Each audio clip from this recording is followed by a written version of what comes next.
Цикл обрядов, связанных с рождением ребенка, по сравнению со свадебными, занимал скромное место в семейно-бытовой обрядности. Имя ребенку давали через несколько дней после рождения. Оставлять его без имени дольше считалось опасным, так как он мог заболеть. Обряд наречения имени Исем Кушу Ат Салу Ат Ату проводился с приглашением муллы и почетных старцев, родственников и соседей. Готовятся специальные блюда для угощения гостей. Как правило, это суп с домашней лапшой, отварная картошка с мясом, сладкие пироги, беляши. Сама церемония заключалась в следующем. Младенца на подушке подносили к мулле. Аллаху акбар, Аллаху акбар, Аллаху акбар, Аллаху акбар. أشهد أن لا إله إلا الله أشهد أن لا إله إلا الله أشهد أن محمد رسول الله أشهد أن محمد رسول الله حي على الصلاة حي على الصلاة حي على الفلاح حي على الفلاح. Он, читая выдержки из Корана, несколько раз громко произносил имя новорожденного لا إله إلا الله. Христиан, Аллах, Ислам. и тут же делал запись в книге регистрации новорожденных. Церемонию наречения имени завершало угощение Маш.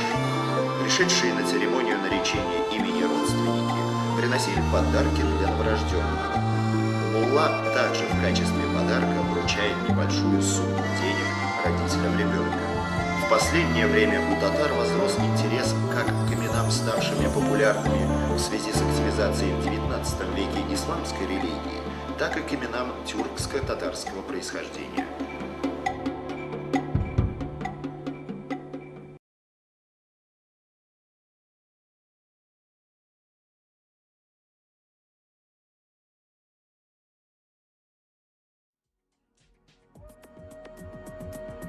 Характерной чертой традиционных свадебных обрядов является то, что никах-туй проводится в доме невесты. Главные среди приглашенных – это родители жениха. Они везли с собой колым. Иногда его привозили накануне свадьбы или за несколько дней до нее. И угощение, перечень которого был довольно устойчив для отдельных районов. Свадьба начиналась с проведения религиозного обряда бракосочетания никах, для чего приглашали муллу. В книгу регистрации брака он записывал условия заключения брака махар. Рәүл кызы Рәүлә, сез Нариман угы Айраттан нинди махар сорап аласыз? Алтын балда. Сез шушыңа риза буласызмы? Сез шуны беләсезме? Беләм. Затем мулла спрашивал о согласии молодых на этот брак. Выслушав утвердительный ответ свидетелей, мулла зачитывал выдержки из Корана, посвященные бракосочетанию. Куль хуаллаху ахад, Аллаху самад, лам ялид, ва лам юлад, ва лам якун лаху куфуан ахад. Субхана раббика раббил иззати амма ясифун. Вассалям. После никаха начиналось застолье. Характерный определенный набор свадебных угощений и устойчивый порядок их подачи на стол. Обязательными были суп-лапша на мясном бульоне, затем подавалось мясо с отварным картофелем. В завершении стол накрывали к чаю.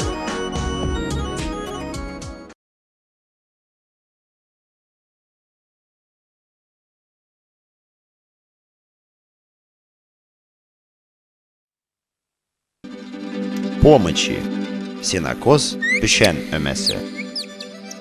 В традиционной обрядово-праздничной культуре татар особое место занимают помощи, эме. которые устраиваются для быстрого завершения особо трудоемких работ в крестьянском хозяйстве. В современной татарской деревне до сих пор активно проводится летний общественный обряд сенокос. Эти помощи очень значимы. Как известно, татары с давних пор в своем подворье держали скот. Это и корова, и овцы, и лошадь. Для их зимнего содержания всегда требовалось много сена. Чтобы в летний зной успеть заготовить достаточное количество сена, проводился сенокос. Поэтому сенокос до сих пор не утратил свою актуальность. Пешен-Эмесе, как правило, начинается с первых недель июля, при соответствии погодных условий. В назначенный день с восходом солнца на празднично запряженных лошадях с песнями направляются на луг, на место предстоящей работы. В помощах, наряду с мужчинами, принимают участие женщины и подростки. Иногда участников Пешен-Эмесе набирается 20-30 человек.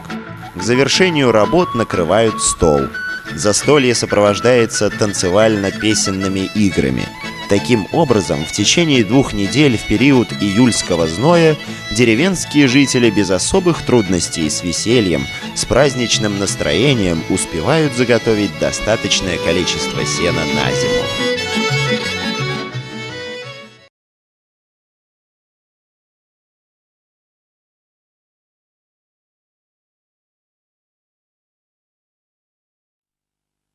У татар молодежные развлечения, так же как и у других народов Поволжья, занимали значительное место в годовом цикле обычаев и обрядов. В зимнее время игрища заменяли посиделками. Слово «аулак-ый» при условном переводе означает «дом без хозяев», но в случае молодежных посиделок подразумевается «дом без родителей».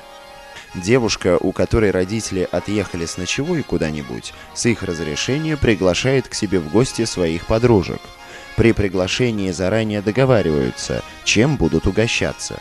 Об устраивании в доме посиделок девушки всячески стараются скрыть от парней деревни. Но тем не менее несколько парней, как правило это парни девушки-хозяйки и ее самой близкой подруги, бывают прекрасно осведомлены. Игры Аулак-Эй от игр комплекса Кишкеуен несколько отличаются. Основное отличие определяется тем, что в доме места меньше, чем на лугу, и количество участников ограничено. Поэтому на Аулак-Эй в основном играют в сидячие игры, типа Юзек Салаш, перстень, Бармакла на пальцах, Йылдыз Санаш, звездочет и другие. Не во всех Аулак-Эй бывает музыкальное сопровождение.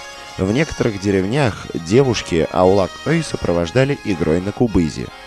Аулак-Эй завершался после коллективного угощения беляшом.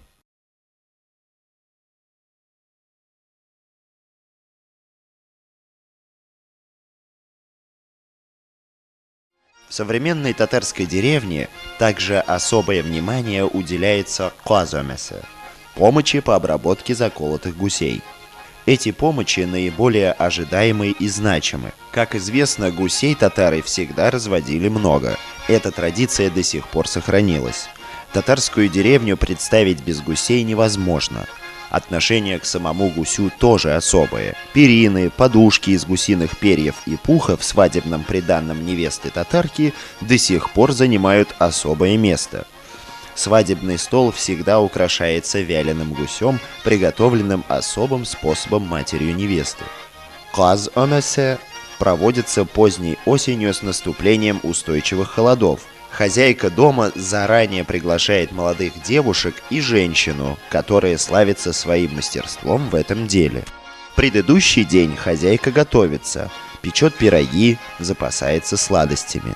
Девушки, как правило, собираются с утра. Ощипывание гусей проводится в бане. Каз-омесе сопережена со множеством обрядовых поверий.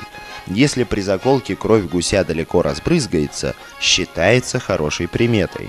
На следующий год гусей будет еще больше. Обработав гусей, девушки на коромыслах несут их к роднику для тщательной промывки. Юноши с гармонистом, шутя и смеясь, сопровождают их. Иногда у родника могут устраиваться пляски.